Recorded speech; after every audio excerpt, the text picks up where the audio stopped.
ගුරුනාන්සේ සපුමුලිය දුව තනි පංගලෙ මෙහෙම ගමන් බිමන් යවන්න එක හොඳ නෑ.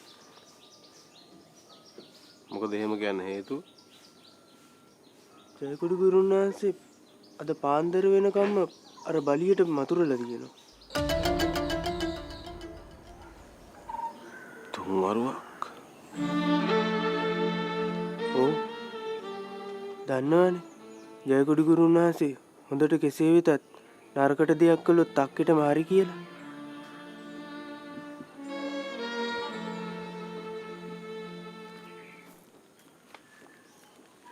මං හිතන්නේ මලන්ඩි දුවට අනතුරක් කරයි කියලා.